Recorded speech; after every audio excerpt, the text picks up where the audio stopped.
అందరికీ praise lord. అందరూ బాగున్నారా? నేను ఒక ప్రార్థనకి వెళ్ళి వస్తున్నాను. ఈరోజు మీతో మాట్లాడాలి అని అనుకునేది ఏంటంటే ప్రేమ గురించి. నిజమైన ప్రేమ ఎలా ఉంటుందో ఒకసారి మీకు చెప్పాలని ఆలోచన ఉంది.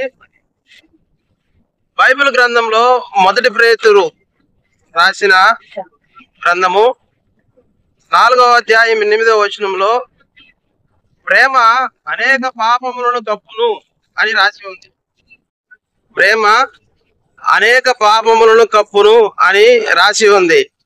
అయితే ప్రేమ ఎవరిని కూడా నిందించదు. ప్రేమ ఎవరిని కూడా బలాత్కారం చేయదు.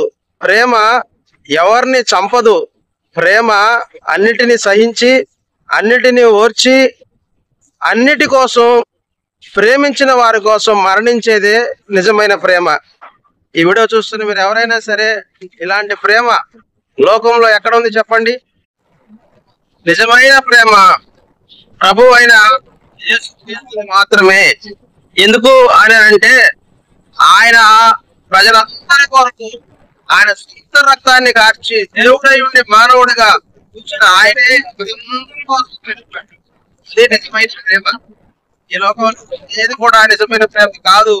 కొన్ని రోజులు మాత్రమే మన ముందు ప్రేమ ఉన్నట్టు నటిస్తారు, కానీ జీవితాంతం ఉండేది, చనిపోయేదాకా మనతో ఉండేది, చనిపోయిన తర్వాత కూడా మనతో ఉండే ప్రేమ ప్రభు అయిన యేసుక్రీస్తు మాత్రమే. ప్రభు అయిన యేసునందు విశ్వాసం ఉంచుడి, మీరును మీ ఇంటి వారు రక్షణ పొందుతారు. ఆమేన్.